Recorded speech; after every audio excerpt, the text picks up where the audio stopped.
There's a story I've told a few times, so forgive me if you've heard this before. Um, but it comes back for me over and over again.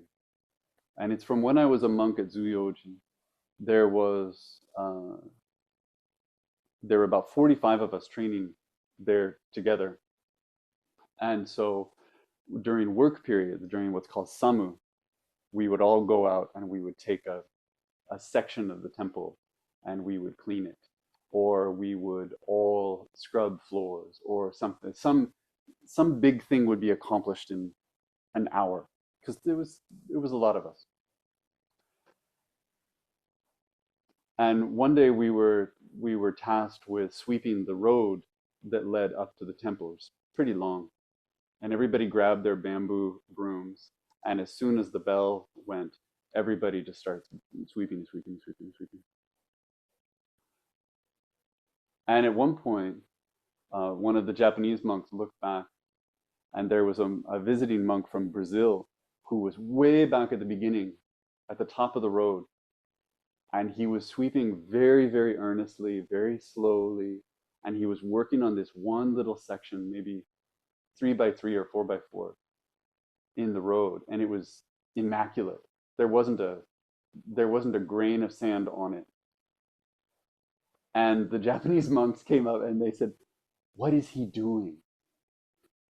And I had to briefly explain the idea of mindfulness to them in the way that we might think of mindfulness, in the way that we imagine doing things in that careful, slow, kind of perfect spiritual way. And they said, "Well, go fix it," right? And then I had to run up the hill and get to the monk and say, "We're really just sweeping the road.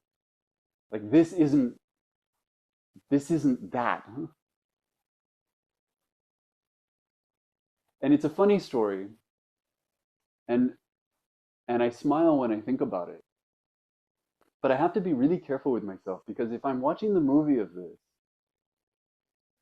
and I'm figuring out which characters I identify with, it's too easy to imagine that I identify with the senior monks who look at this guy and think, "Oh, you foolish, deluded guy. You don't understand what we're doing at all." It's a much more honest read to acknowledge I really identify with that monk.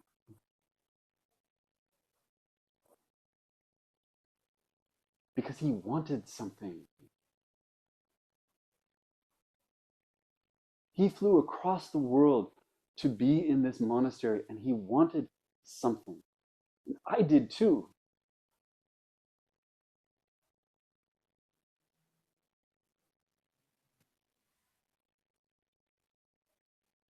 And I can't say clearly if it was that I wanted to change myself or or if I just wanted to see something that I thought I didn't know how to see. I wanted to maybe look behind some curtain.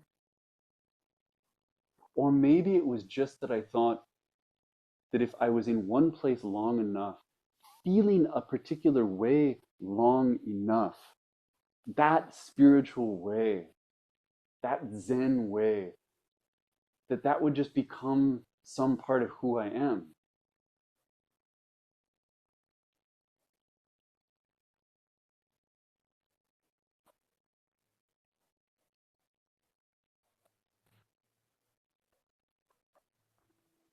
I think on some level, we all identify with that monk.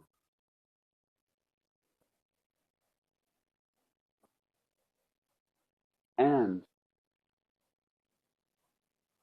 that monk was getting it wrong.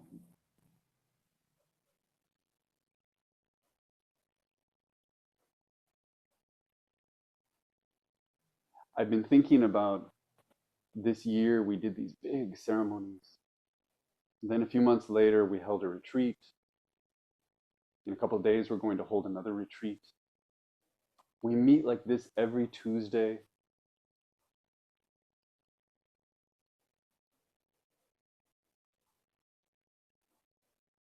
I think there's a natural inclination to say, well, this is just what we do,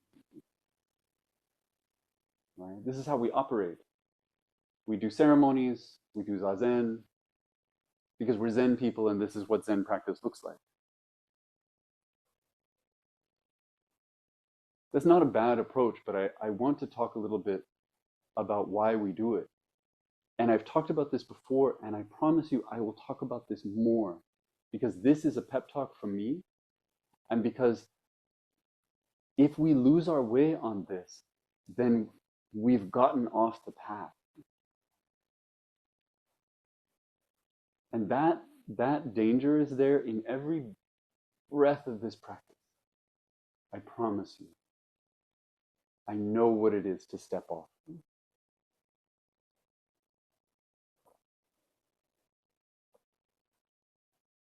I'm going to use a bunch of images tonight. We're told that we're supposed to sit as Buddha, which in itself is such a radical idea that most of us, I think, spend our whole lives doing this very difficult dance between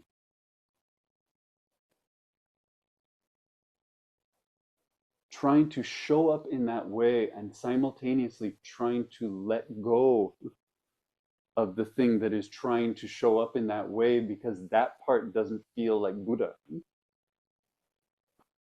There's that friction all the time.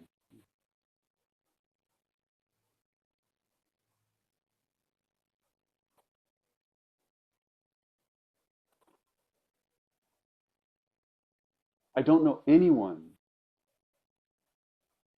who would come to something like this, be told to sit down, face a wall for 30 minutes or 40 minutes or an hour, and then just do it without at least having the question, yeah, what is in this for me? What do I get out of this? Am I going to see something? Am I going to know something? What happens next?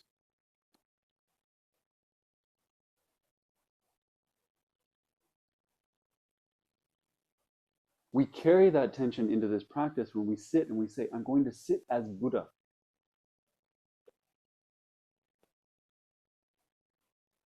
Understanding that Buddha doesn't want to sit as Buddha. Buddha just sits as Buddha. But I want to sit as Buddha. Ah, that alone can carry us forever. Doing this kind of wobbly path.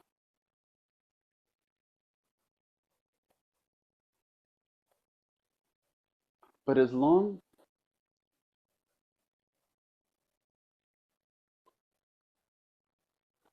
as we keep coming back to that basic question, in a way, we're that monk with the broom. And so I like to say, don't sit as Buddha, sit as the Bodhi tree.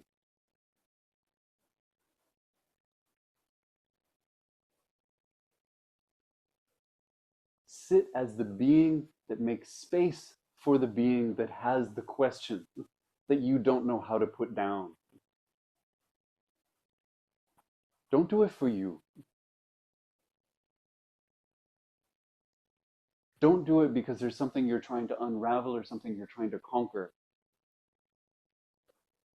Do it because you know that everyone has that same struggle. And you can allow for that, and you can make space for that. You can just be there.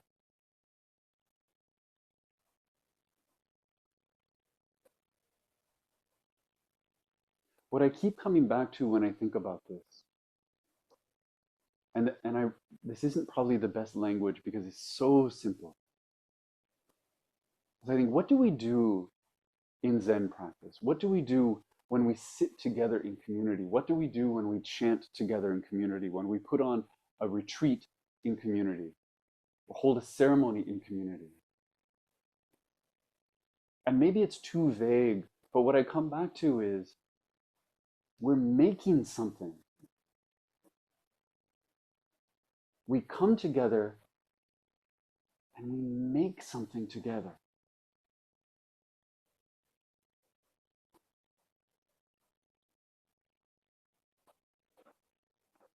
I think this is what bodhisattvas do.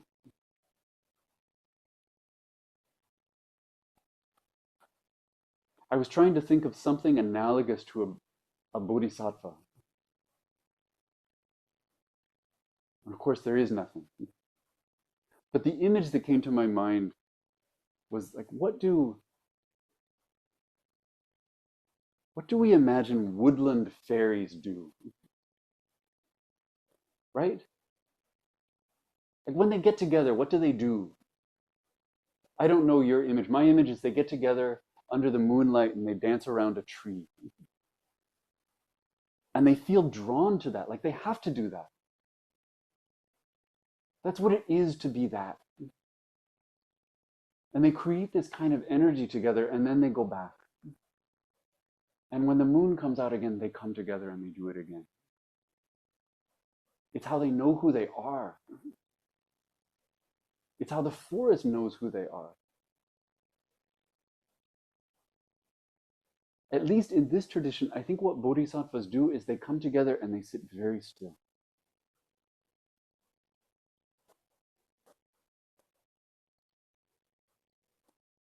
And with their bodies, and then later with their voices, they make something. They make something and they offer that thing to all beings.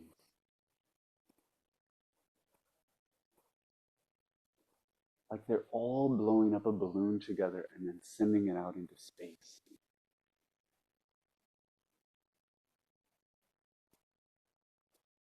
And they do this together in part because the rest of the day they have to do it alone. But they come together in this way to know who they are. And so that all beings know who they are.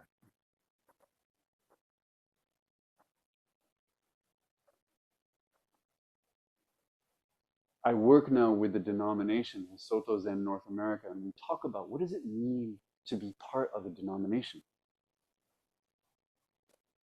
This isn't an organization for priests. It's an organization for everyone. And the way we talk about it is, there's this organization, there's this mechanism, and it tries to encourage priests. And the priests try to encourage their temples. And their temples are made up of lay practitioners. And their lay practitioners go out and try to encourage all beings. And that it's a straight line. There's no point where we pause and say, this is for you. We're doing this part for you. There's no part where we pause and we say, it should feel like this.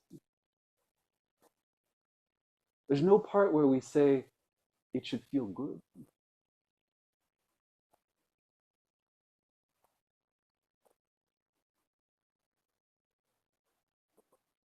Sometimes it might. And I hope for all of you and for everyone you touch in your world that sometimes it does. But it won't all the time. And that is no measure of this practice.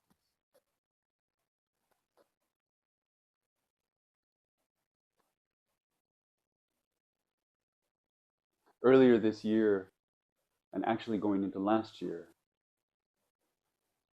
this community sewed a robe. And many of you know, if you've been around, you know that sewing robes is one of my favorite things. It might actually be my favorite thing. I love it. I look forward to it when it hasn't started yet. I get excited about cloth and I imagine it as a robe. I'm kind of hooked on this activity. And when I think about it, when I think about how much I love it, I go first to the part that feels really good. Every once in a while, and some of you know this if you've sewn a robe, or maybe you sewed a robe and you never experienced this, but I promise it's true. There are these moments when you kind of find a rhythm and you're stitching and it feels like I could just do this forever. Every stitch just follows the one before, and you're breathing and you're holding the cloth just a little bit tight, and it's in and out and in and out. And it just feels like it's making itself. It feels so good. I love that. But if I'm being honest, that almost never happens. That is a tiny, tiny, tiny part of making robes. Making robes is measuring cloth. It's making mistakes. It's cutting things. It's making more mistakes. It's doing everything I just described that feels so beautiful and magical, and then realizing you screwed up. And now you have to take out all of those stitches and you have to start over. And you have to recut and you have to remeasure.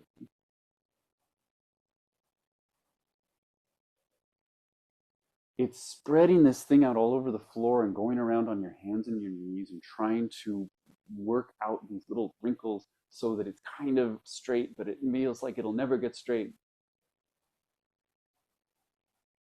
It doesn't actually feel that good.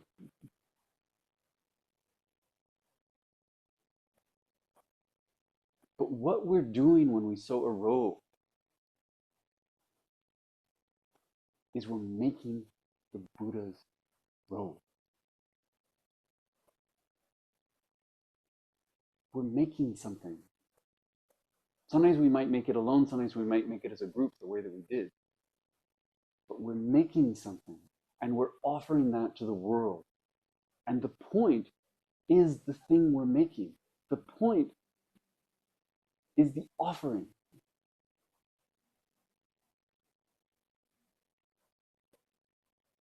And just like everything else we do, there will be moments when making that offering feels really good. And there will be times when it does not.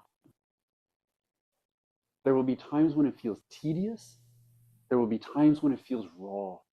There will be times when it feels like failure. But none of those things are the measure of this. The measure is, did we make it or not?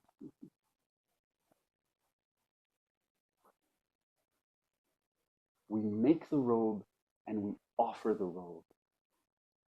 We make zazen.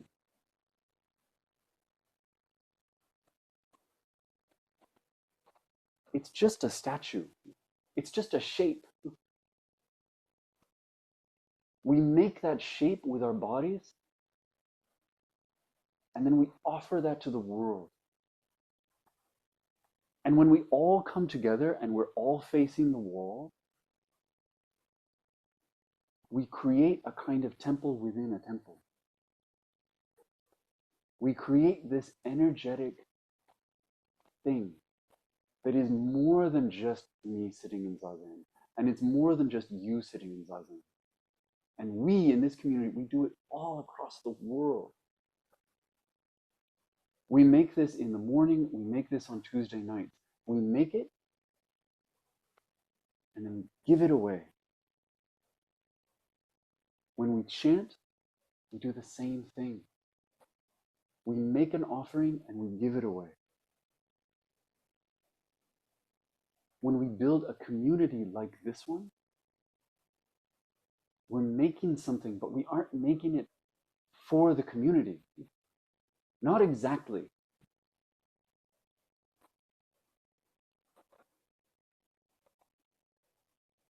This community exists so that bodhisattvas can come together and do what bodhisattvas do.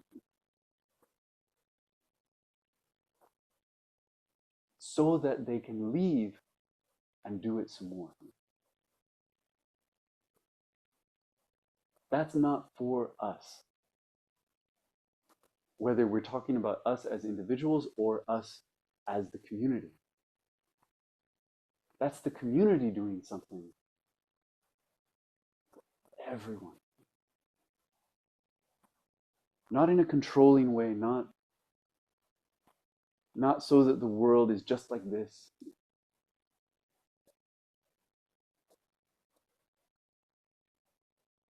We just make a cake and then we leave it out. And then we make another cake and we leave that cake out. We don't have to worry about who eats it. We don't have to worry about how it's received.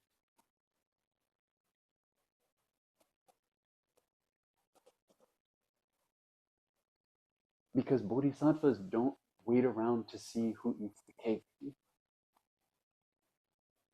They're busy making more cake.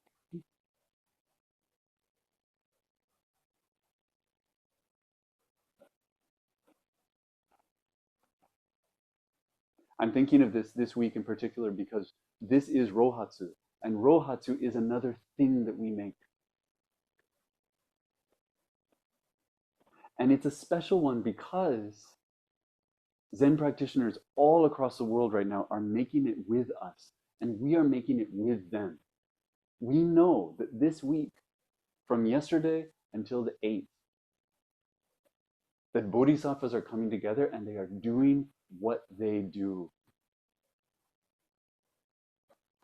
And we can join in that at any minute because it's happening in every minute.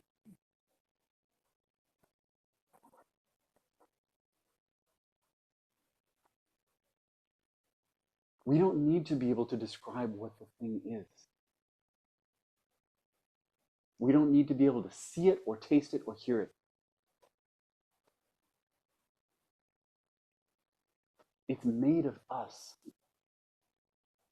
It's us offering ourselves for whatever that means and however we might be needed. If you want to dive into this is a good week for it. You wake up and you sit a little bit more. In the evening, you sit a little bit more. Maybe you pick up the sutra book on your own and you chant a little bit more. Knowing that as you're doing it, someone else is doing it, I promise. I promise. In that moment, you are making this with someone else.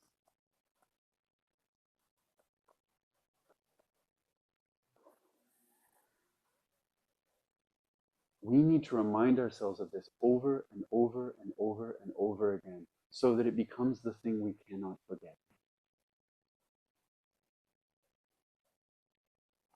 The offering is the thing. The offering is what we do. The rest is just what the offering feels like today.